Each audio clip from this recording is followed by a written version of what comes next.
Hello, my name is Melissa, and I'm also a support specialist here at Broadloom. I'll be answering questions in the comments throughout the presentation. As soon as you log into your RLM account, first thing you're going to see is your Open Leads listing page. It's the section here that looks like a big Excel sheet.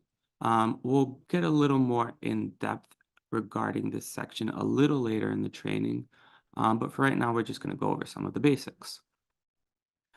At the top right of your page, you're going to see a Leads tab, Tasks, Calendar, Samples. You're going to see a Create button with a plus sign. This is where we'll create any new leads or tasks. But for right now, we're going to focus on the user menu. So if you click the arrow next to your initials, you'll see another menu pop up. You'll see your account, users, create users, help, and of course your sign up button.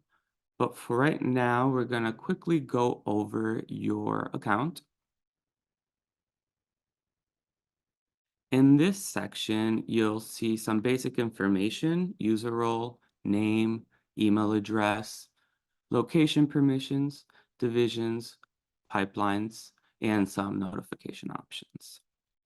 Moving on, we're going to briefly review how to add a user. So let's go ahead and click on the navigation menu, click on Create User. And in this next page, you're going to see a few required fields. And in this next section, you're going to see a few required fields: first name, last name, email, and password. Let's go ahead and fill out the first name, last name, and email address. You can enter a mobile phone number if you'd like. I'm going to go ahead and skip that. In the password field, you'll notice that there is a default password set, and that's capital RLM 2017. Feel free to change that or keep the default password. For this training, I'm just going to go ahead and keep the default password. Let's go ahead and create the user. On this next page, you're going to notice 3 different sections. We're going to start on the very left side. The first thing you're going to want to do when creating a new user is click the active box. Clicking this box is what makes the account active, and it's going to assign the user a license. In this next section, we're going to go ahead and select the user role. We have a few options here: system admin, business manager, full view, single view, and assistant. To keep this training short, I'm just going to keep this next section very brief, and in a few seconds, you will see a slide showing the differences between the different user roles. Very briefly, system admin you're going to want to use for anyone managing users and assigning leads. Business admin is generally a good role for your sales team manager, and business manager is a great role for anyone on the sales team. So if you select system admin, you will notice over on the notification options that all notifications have been selected. For business admin, you will see the same. All of these are preset. And then if we select business manager, you will notice that some of those are unchecked, and that's just because the business manager or salesperson has less responsibilities and therefore needs less access to these notification options. For this training, we're going to go ahead and select business manager, and we'll just pretend that the person I'm setting up is a salesperson. Moving down, let's go ahead and click on office location. Depending on how your RLM account is set up, you may have one location or you may have many. For this training, we're going to pretend that Jane works out of the New York office, so let's go ahead and select that option. Moving on into the central portion of the screen, you will see locations, divisions, and pipelines, and 2 columns just across. On this first column, you'll see what looks like a window pane. I want you to think visibility, what you can see and what you cannot see. In this next icon, you will see a black envelope. This should make you think correspondence and mail and notifications. So for this location section, because Jane only works from the New York office, we're going to go ahead and select the window pane so that she can have full access into this location and see all the leads that are coming in. For notifications, we're going to want to go ahead and select that as well so that Jane receives all notifications relating to the New York office. Moving on, you'll notice that we have two divisions for this account. Depending on how your account is set up, you may have one, two, or many. Let's pretend that Jane works in both the commercial and retail divisions. So we'll go ahead and check visibility for both of the divisions there. And we're going to do the same for notifications. So check both of those.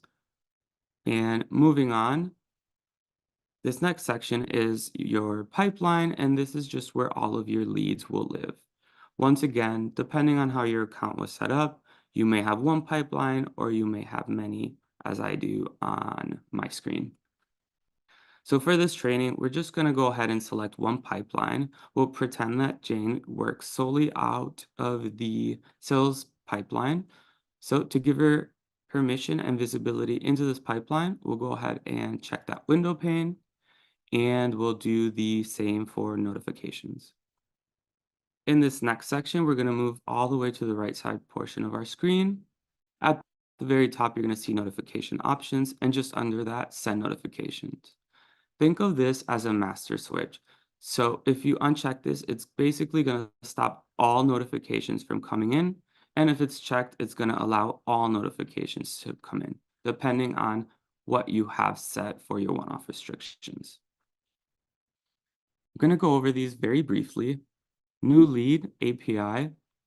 This is a notification for any new leads that are funneled into RLM from your website if you do have a Broadloom website that is integrated with your RLM account. New lead manual. This is a notification that will come in if a new lead is created manually by any user. Lead assign is just that. If the user is assigned a lead, they will receive a notification.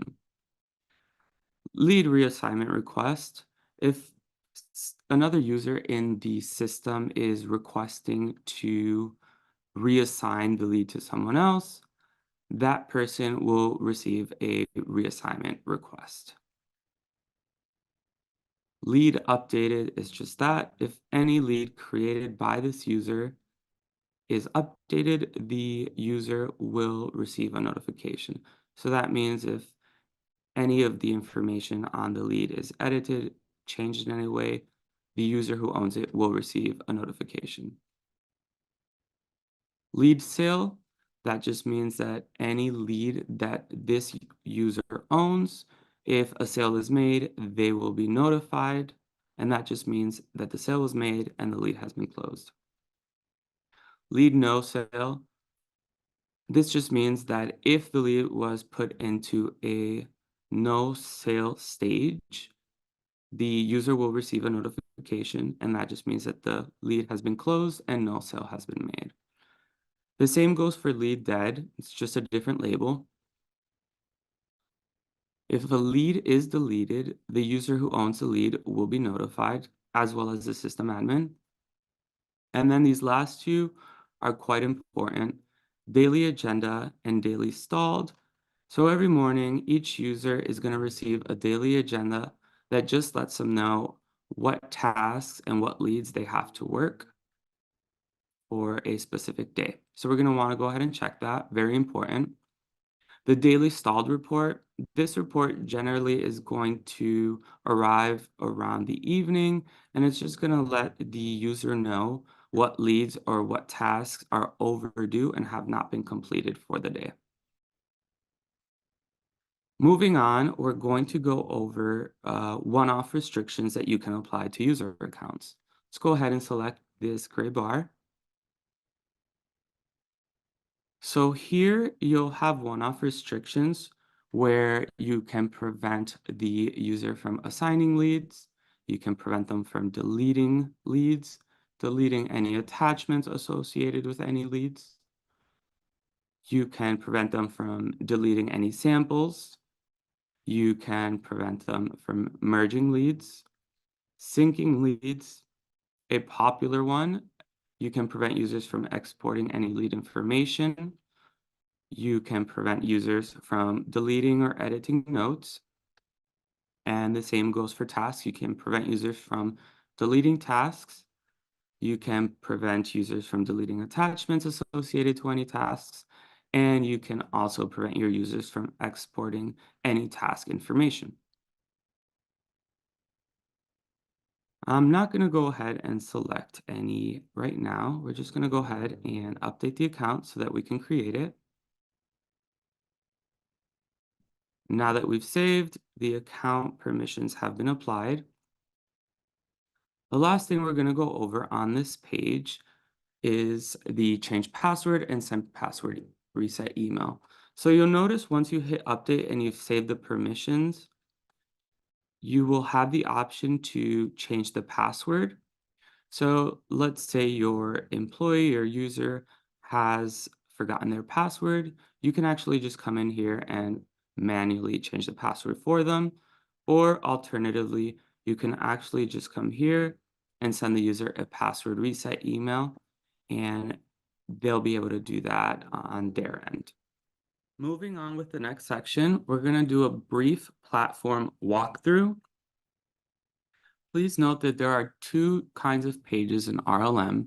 You have your listing page, which is like a giant spreadsheet and lists all the data you have on any given section.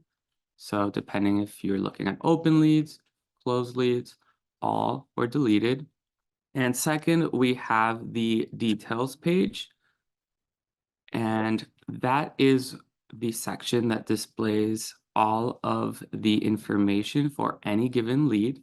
So you'll see fields like first name, last name, email, location, so on and so forth.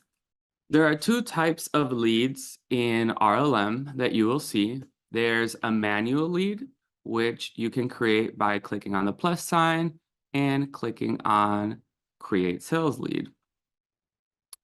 Alternatively, there are leads that are created from the website integration. So if you have a Broadloom website, you will have leads that flow in from your Contact Us form into RLM, and those are any API leads or where the lead source shows as website. Now let's review how to create a manual lead. The first thing you want to do is click the plus sign, hit create, and hit create sales lead. In this next section, we're going to go over the lead details page and more specifically, the different fields of information. Deal name. Deal name is just a really good way to track different projects. Feel free to use it or not. It isn't a required field. Company name, also not a required field. This is great if you're working with installers, multiple property management firms, insurance companies. And then the rest of this is pretty basic information, name, phone number, so on and so forth. Now moving on up and into the central portion of the screen, I'm going to go ahead and explain how heard source, and lead source. Oftentimes, there tends to be a little bit of confusion. So let's just jump into this. How heard. So let's say a lead has found you via your Facebook page. So what you would do is select social media. And now how heard source. So let's say they found you on Facebook. So we'd enter facebook.com. And now lead source would be how they ultimately got in touch with you. So was it an email, in person, social media? We're going to go ahead and select social media. Promo type. This is a fill-in field. So you can go ahead and just enter anything that you'd like. Please note that a lot of these fields are customizable. So on my page, you might see fields that you don't see on your page, but there is a lot of flexibility in that. So if you would like to add a new field, let's say, for example, how many children live in the home, and you want it to be a drop down with numbers 1 through 10, we can absolutely make that happen. Just feel free to send the request over to support. Continuing on, opt in. This is just a field for you to collect basic information.